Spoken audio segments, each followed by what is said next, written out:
अगला सवाल चौथे सवाल में कहता है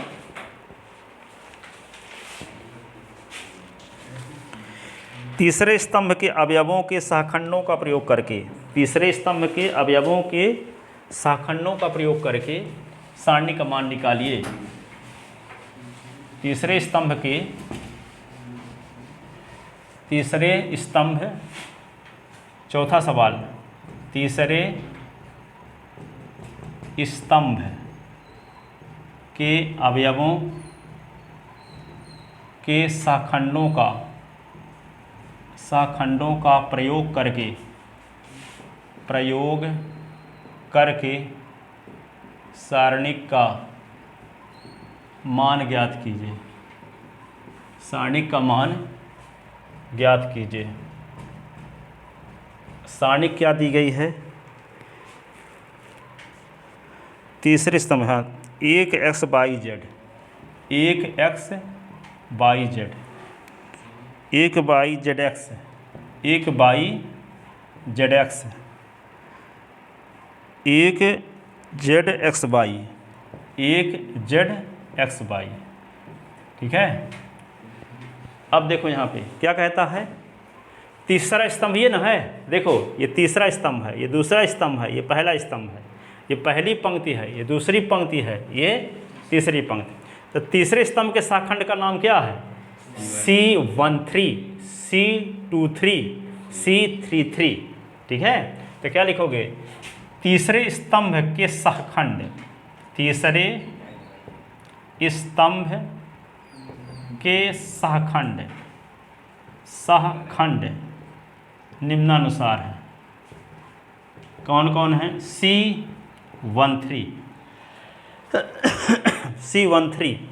C13 तो क्या लिखोगे? -1 की पावर 1 + 3 m13। तो ये क्या होगा? -1 की पावर 4 m13। इसको छोड़ दो, इसको छोड़ दो, क्या आएगा? 1 y 1 z। इसको क्या लिखोगे? -1 की पावर 4, तो इसकी वैल्यू 1 है, तो 1 ही रहेगी। यहाँ पे 1 × z, यानी z - y। अब क्या निकालते हैं? C23, -1 की पावर 2 + 3 m23। ये क्या लिखेंगे यहाँ? -1 की पावर 5, तो माइनस में मान, इसको छोड़ दो और इसको छोड़ दो, 1x 1z,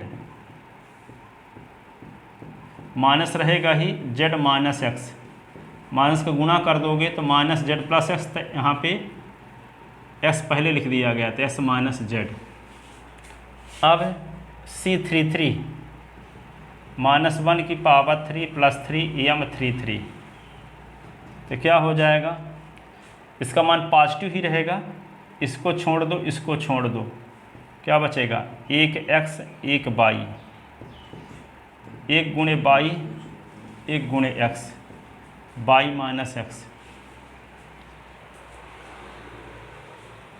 तीसरे स्तंभ के अवयवों के सहखंड की सहायता से या तीसरे स्तंभ के अनुदिश सारणी का मान, तीसरे स्तंभ के अनुदिश सारणिक का मान क्या लिखोगे? तीसरे स्तंभ क्या है? y z z x x y, y z z x x y। अब देखो y z का सहखंड क्या है? देखो C13 अब प्लस z x का क्या है? C23 और इसका 33। इसको सॉल्व करना है। ठीक है। तो यहाँ पे क्या करेंगे? y z, इसका मान क्या आया अभी निकाले तो? z - y, z s लिख लो, और इसका मान क्या आया है? x - z, और s y लिख लो, इसका मान क्या आया है? y - x, y - x। इसका मान क्या होगा? y z के अंदर गुना, तो y z square minus y square z। ये क्या होगा?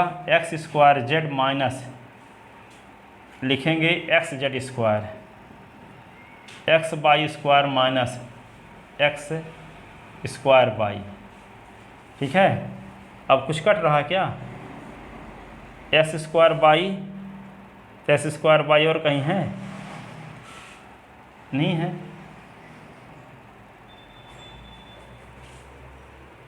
नहीं है ना। अब देखो इसको सॉल्व करते हैं आगे, और तो s की बड़ी पावर वाली टर्म को पहले लिखते हैं। तो s की बड़ी वाली पावर कौन कौन है, ये है और ये है।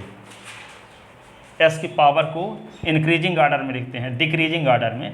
तो सबसे बड़ी पावर कौन कौन है, एक्स स्क्वायर, तो लिख लेते हैं एक्स स्क्वायर जेड, फिर क्या लिख लिए माइनस एक्स स्क्वायर बाई, फिर s वाले पदों को लिखेंगे। तो s वाले पद कौन हैं, एस जिसमें s शामिल हो, ये है x y square minus x z square, x y square minus x z square. अब इसके अलावा जो बचे हैं उनको लिख लो, y z square minus y square z. अब देखो इससे कुछ कॉमन लो, इससे कुछ कॉमन लो, इससे कुछ कॉमन लो, तो कॉमन इससे क्या ले सकते हैं, देखो एक्स स्क्वायर, तो क्या बचेगा जेड माइनस बाई। इससे कॉमन लेंगे एक्स, तो क्या बचेगा by square minus Z square. इससे कॉमन क्या ले सकते हैं बाई जेड, तो क्या बचेगा जेड माइनस बाई, ठीक है। अब इसको क्या करेंगे, एक्स स्क्वायर, ये जेड माइनस बाई तो है ही, देखो इसको एस है ही, इसको क्या ले सकते हैं by minus Z by plus Z, formula लगा दिए by square minus Z square का। और यहाँ पे क्या है बाई जेड और जेड माइनस बाई। अब देखो जेड माइनस बाई यहाँ भी है, जेड माइनस बाई यहाँ भी है, यहाँ नहीं है जेड माइनस बाई, तो इससे माइनस कॉमन ले लेंगे तो जेड माइनस बाई यहाँ भी आ जाएगा। तो तीनों से जेड माइनस बाई बाहर निकाल लेंगे। देखो यहाँ पे जेड माइनस बाई है और यहाँ भी जेड माइनस बाई है, दो पदों में जेड माइनस बाई है, तीसरे में जेड माइनस बाई की ज़रूरत है ताकि तीनों से हम जेड माइनस बाई कॉमन ले सकें। तो यहाँ पे क्या है बाई माइनस जेड, इसको जेड माइनस बाई करना चाहते हैं तो माइनस कॉमन लेना पड़ेगा, ठीक है। जैसे मान लो बाई माइनस जेड है और इसको जेड माइनस, तो माइनस कॉमन लोगे तो क्या होगा माइनस बाई प्लस जेड, तो प्लस वाला पहले लिखा जाता है फिर, तो जेड माइनस बाई हो जाएगा, ठीक है। ऐसा करना क्यों चाहते हैं, ताकि तीनों पदों में जेड माइनस बाई आए तो तीनों पदों से जेड माइनस बाई कॉमन लिया जा सके, ठीक है। तो आगे हम क्या करते हैं, ये होगा एक्स स्क्वायर, ये जेड माइनस बाई, और ये क्या लिखेंगे माइनस कॉमन ले लिए, यहाँ प्लस एक्स था तो माइनस एक्स कर दिए। अब तो क्या हो गया by minus Z, Z minus by लिख दिए इसको, अब बाई प्लस जेड, और ये क्या है बाई जेड और जेड माइनस बाई, और जेड माइनस बाई अब देखो तीनों में आ गया, ठीक है। तो जेड माइनस बाई कॉमन लेने पर, तो जेड माइनस बाई कॉमन ले लेते हैं तो बचता क्या है, जेड माइनस बाई कॉमन लेते बचता क्या है एक्स स्क्वायर, यहाँ से क्या बचा एक्स और बाई प्लस जेड, और यहाँ क्या बचा बाई जेड, ऐसे।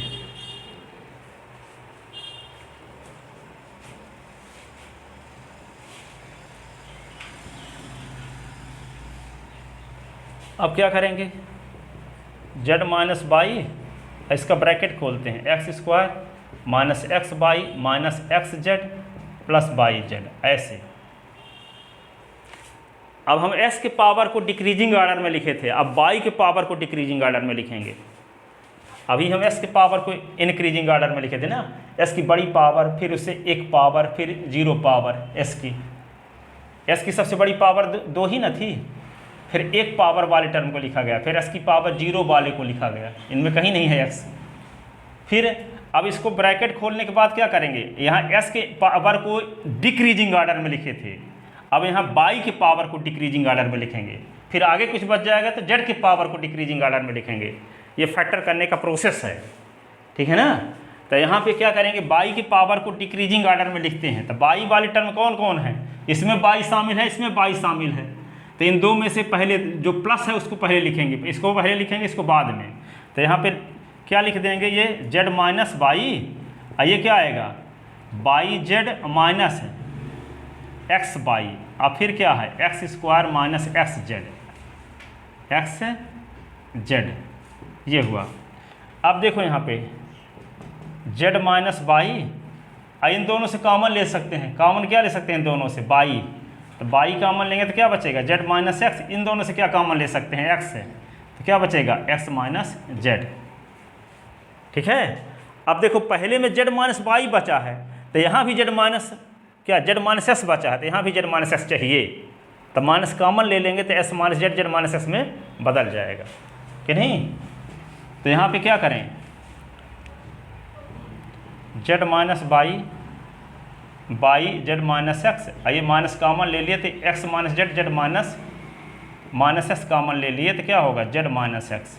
ऐसे अब देखो जेड माइनस एस फिर से दोनों में आ गया, तो जेड माइनस एस को कॉमन लेते हैं तो क्या आएगा, ये पहले एमपी बोर्ड में जब लगता था, एमपी बोर्ड की अलग किताब थी, तब ये सब था गुणनखंड। अब एनसीईआरटी वाली आ गई थी, गुणनखंड है नहीं, इसका यूज हो रहा है यहाँ। एक चैप्टर है था गुणनखंड वाला, उसमें 7 के क्वेश्चन दिए थे। ठीक है, कि एस के पावर को इंक्रीजिंग डिक्रीजिंग ऑर्डर में, फिर बाई की पावर को डिक्रीजिंग ऑर्डर में, फिर जेड की पावर को डिक्रीजिंग ऑर्डर में। अब जब से एनसीईआरटी आ गई तो एनसीईआरटी में वो है ही नहीं, पर उसका यूज हो रहा है यहाँ। ठीक है, तो यहाँ पे देखो, अब इसको चक्री क्रम में लिखेंगे। चक्री क्रम को मतलब पहले एस बाई वाले, फिर बाई जेड वाले, फिर जेड एक्स वाले। तो एस बाई वाले टर्म कौन है, ये देखो एस बाई शामिल है, तो पहले एस बाई चाहिए। तो यहाँ पे बाई मान, जैसे चक्री क्रम का मतलब ये है कि एक सर्किल बना दिए। ठीक है, x by Z anti clock wise direction में, पहले एस फिर बाई फिर जेड। तो चक्री क्रम क्या होगा एस बाई जेड का, S by Z Z x, S by Z Z x. तो एस बाई वाला चाहिए, तो एस बाई वाला इसमें है ही नहीं, बाई एस वाला है। तो एस बाई वाला बनाने के लिए क्या करें, इसे माइनस कॉमन ले लें तो एस पहले आ जाएगा, बाई बाद में। तो यहाँ पे क्या करते हैं, माइनस कॉमन ले लिए तो एस माइनस बाई आ गया ये वाला से। अब दूसरा चाहिए बाई माइनस जेड, तो जेड माइनस बाई है तो माइनस और कॉमन ले लो, तो बाई माइनस जेड आ गया। तीसरा चाहिए जेड और एक्स, तो जेड एक्स है पहले से। ठीक है, ये माइनस प्लस बन गया, तो डेल इज इक्वल टू क्या हुआ, x minus by minus Z और जेड माइनस एक्स। ये होगा इसका आंसर। अब कितना आसान क्वेश्चन था, कहोगे कि उसी प्रकार तो है, पहला तीसरा नंबर सवाल बता दिए, चौथा उसी प्रकार बन जाएगा। सर जी बोल दे कि कहाँ कर लेना अपने से, लड़का करेगा नहीं, परीक्षा में आएगा यही क्वेश्चन और आंसर ये आना चाहिए। आप कहाँ तक करोगे, अधिकांश यहाँ तक करेंगे। कहेंगे पूरा सही लिखे था, ऑल टू ऑल सही लिखे थे, पता नहीं कॉपी कैसे चेक हुई।